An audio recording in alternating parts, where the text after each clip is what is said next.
بات عرض کر رہا ہوں، یا اللہ جو اس پہ سبحان اللہ کہ اسے اس کا مصداق بنا دے۔ حضور حیدر کرار شیر خدا کرم اللہ وجہ الکریم اللہ کا شکر کرتے تھے، حسن جیسا بیٹا مجھے اللہ نے دیا۔ جب وہ ڈیوٹی لگاتے تھے کہ فیصلہ کرو اس کیس میں، آپ فیصلہ فرماتے، امام حسن تو شیر خدا خوش ہوتے۔ مورخین نے لکھا ہے جب امام حسن بولتے تھے نا تو آپ کے بولنے کا انداز اتنا دلکش تھا کہ سننے والا کہتا تھا مسئلہ ختم نہ ہو، یہ بولتے ہی رہے، میں سنتا ہی رہوں۔ یا اللہ جو اس پہ محبت سے سبحان اللہ کہ اسے امام حسن مجتبیٰ کے جملے سننے کی توفیق عطا فرما، چاہے خواب میں چاہے حشر میں۔ یا اللہ امام حسن مجتبیٰ کا لب و لہجہ رس گھولے ہمارے کانوں میں۔ جب امام حسن مجتبیٰ بولتے تھے تو آپ کے بولنے کا انداز لب و لہجہ بڑا دلکش تھا۔ کئی دفعہ ایسا ہوتا ہے کوئی آدمی مسئلہ لے کے آیا ہے، آپ اس کا جواب دے رہے ہیں، اس کو اپنا مسئلہ تو بھول ہی جاتا تھا، وہ آپ کو لب و لہجے میں کھو جاتا تھا۔ چہرہ بھی عکس جمال مصطفیٰ ہے اور بولنے کا انداز بھی عکس جمال مصطفیٰ ہے۔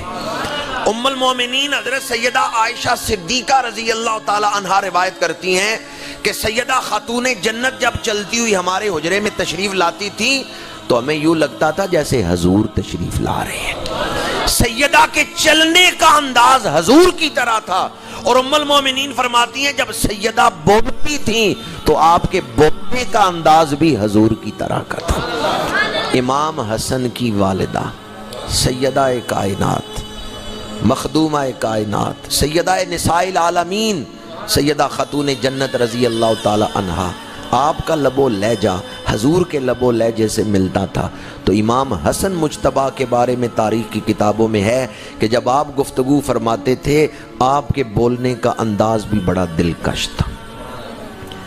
آپ حضور حیدر کرار کی بارگاہ میں حاضر ہیں، ایک کیس آیا، قاتل کو گرفتار کر کے لوگ لائے کہ اس نے قتل کیا ہے۔ حضور حیدر کرار نے اس سے پوچھا کیا تمہارے اوپر جو الزام لگ رہا ہے تم اس کو تسلیم کرتے ہو؟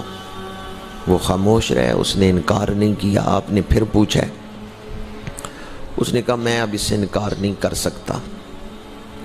حضور حیدر کرار نے فرمایا کہ اگر تو اس کو تسلیم کرتا ہے تو پھر تجھ سے قصاص لیا جائے گا، تمہیں قتل کے بدلے قتل کیا جائے گا۔ اس نے کہا ٹھیک ہے۔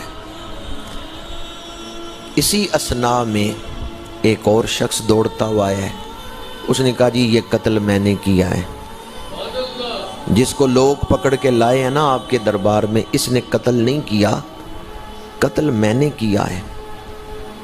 تو جو پہلے اقرار کر رہا تھا، خاموش تھا، انکار نہیں کر رہا تھا، اس سے حضور حیدر کرار نے فرمایا کہ تیری جگہ ایک اور بندہ آ گیا ہے، وہ کہتا ہے میں نے قتل کیا ہے، اصل معاملہ کیا ہے؟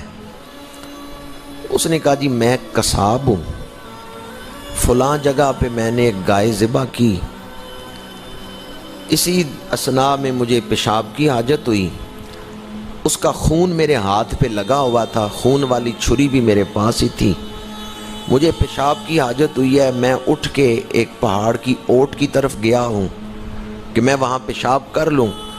ابھی میں اس طرف جا رہا ہوں کہ ایک لاش پہ میری نظر پڑی کہ یہاں کوئی قتل ہوا ہے، چھری میرے ہاتھ میں تھی، پیشاب تو میرے ذہن میں نہیں رہا، وہ میرا ذہن میت کی طرف چلا گیا، میں دوڑ کے اس کے پاس گیا، میں اس کو دیکھ رہا ہوں، کچھ لوگ آ گئے، انہوں نے مجھے پکڑ لیا، انہوں نے کہا بھی چھری تیرے ہاتھ میں ہے، ہاتھ تیرے سرخ ہیں، بندہ مر گیا ہے، تو نہیں مارا ہے۔ وہ مجھے لے آئے پکڑ کے۔ اب آپ نے پوچھا کہ لوگ تیرے اوپر جو الزام لگا رہے ہیں کیا تو اس کو مانتا ہے؟ تو میں نے کہا اگر میں کہوں میں نہیں مانتا، میں نے قتل نہیں کیا، تو لوگ تو کہیں گے ہم نے خود دیکھا ہے، اس کے ہاتھ میں چھری تھی، ہاتھ خون آلود تھا اور مرا ہوا شخص نیچے پڑا تھا، یہ تو گواہی دیں گے، تو میں پھر کیسے اس سے بچ سکتا ہوں؟ اس لیے میں خاموش رہا۔ میں نے کہا میں اس سے انکار نہیں کر سکتا چونکہ لوگوں نے مجھے دیکھا اس حال میں، حالانکہ میں نے قتل نہیں کیا تھا۔ دوسرا شخص جو آیا اس نے کہا جی جب یہ پکڑا گیا اور لوگ اس کو لے کے آئے آپ کے پاس، میں چھپ کے یہ منظر دیکھ رہا تھا، میرے دل کے گوشے سے آواز آئی کہ دنیا کی سزا سے تو بچ گیا ہے، پر آخرت کی سزا سے کیسے بچے گا؟ مجھے ندامت ہوئی، میں نے کہا ٹھیک ہے میں نے جرم کیا ہے، میں اب اس کی سزا کے لیے بھی اپنے آپ کو پیش کرتا ہوں، دنیا میں سزا مل جائے آخرت میں نہ ملے۔ حضور حیدر کرار شیر خدا کرم اللہ وجہ الکریم نے امام حسن مجتبیٰ کی طرف دیکھا، فرمایا اب تم ان دونوں میں کیسے فیصلہ کرو گے کہ کون قاتل ہے، یا اگر پہلا شخص قاتل نہیں دوسرا ہی قاتل ہے تو تم کیا فیصلہ کرو گے؟ امام حسن مجتبیٰ رضی اللہ تعالی عنہ نے عرض کیا بجان، یہ دوسرا شخص جو بعد میں آ کے اقبال جرم کر رہا ہے اس نے ہی قتل کیا ہے، کیونکہ اس کو تو کسی نے پکڑا نہیں، یہ خود آ کے اپنے آپ کو قصاص کے لیے پیش کر رہا ہے، اس کا مطلب ہے اس نے ہی قتل کیا ہے، اور فکر آخرت کا جذبہ ہی اس کو لے کے آیا ہے۔ مجھے اگر فیصلہ کرنے کے لیے کہا جائے تو میں اس شخص کو بھی چھوڑ دوں گا اور مقتول کی دیت دوں گا، مقتول کے وارثوں کو۔ آپ نے فرمایا تم دیت دے کے خون بہا دے کے کیوں اس کو چھڑا لو گے؟ آپ نے فرمایا میں دیت دے کے اس قاتل کو اس لیے چھڑاؤں گا کہ اس نے ایک بندے کو مارا ہے اور ایک کو بچایا بھی،